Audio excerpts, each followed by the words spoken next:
introduce our next U.S. Senator from Michigan, Abdul El-Sayed.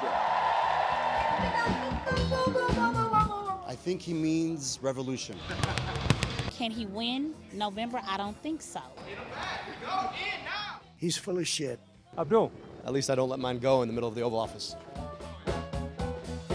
My name is Abdul El-Sayed.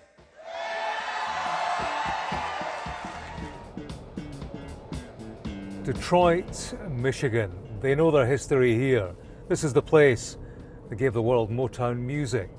There's been a key change here, politically. And with a name like mine, I never thought running for office would be possible for somebody like me. Abdul El-Sayed is the changing face of democratic politics. The left-wing poster boy is the party's pick to run for the Senate. And we're going to keep our tax dollars here at home instead of sending them abroad to fight wars we have no business fighting.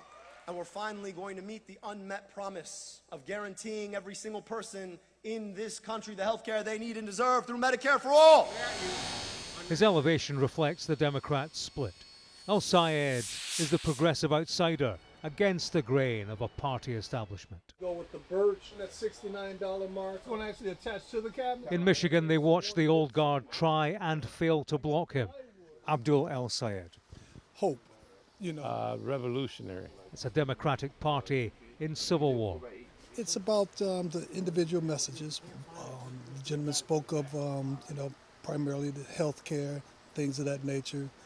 The increase in money that we're seeing in politics, dark money primarily. Those sort of college areas, places where there are younger voters. When I say young voters, I mean in their 20s and in their 30s. They're talking there about how El-Sayed scored with younger voters, students, wealthy white people. He ran on a progressive ticket, universal health care, taking big money out of politics, abolishing ICE immigration. Hey, assalamu alaikum, everybody. My name is Abdul El-Sayed, running for U.S. Senate. I'm trying to get money. If he goes on to win a Senate seat, El-Sayed will be America's first Muslim senator.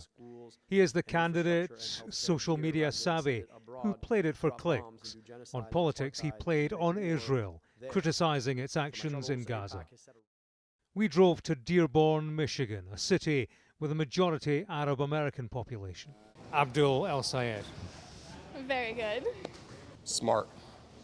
The shadow of Gaza divides Democrats. The fight is between a younger pro-Palestinian lobby and a party establishment that leans Israel. In Dearborn, I've had members here, I could probably point to one on the mat right now, that's been affected directly by what's going on in the Middle East. People in Lebanon, people in Palestine, these are my brothers and sisters that have lost here. Not a family member, family members. We're talking one person lost 5, 6, and just multiple attacks. What's wrong with wanting to stop the machine from killing innocent people? The party hierarchy takes a different direction of travel from El-Sayed. They backed his defeated rival, a moderate, with an eye on voter appeal across Middle America. Abdul El-Sayed. For the people. But as priorities change, so do politics. I can't even tell you right now about shopping for grocery, for example. I'm in there for about at least an hour and a half shopping. Not because the choices that I don't want to eat or eat. It's just because of how I got to squeeze the dollar right now. Uniting the party is the challenge for El-Sayed. It's complicated. Take the last election here. U.S. policy on Israel prompted many Arab Americans to vote Trump. It blocked the route for Kamala Harris, a black woman, on her presidential run. So how does that sit with you now when you're being asked to support El-Sayed? I mean, it's an interesting dynamic, right? It's an interesting dynamic.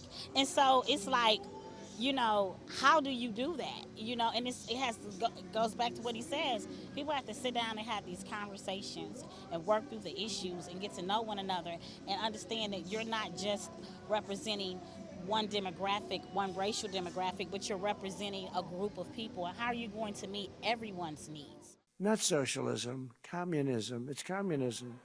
These are communists. Communist is the Trump framing of Abdul El-Sayed. And there's more.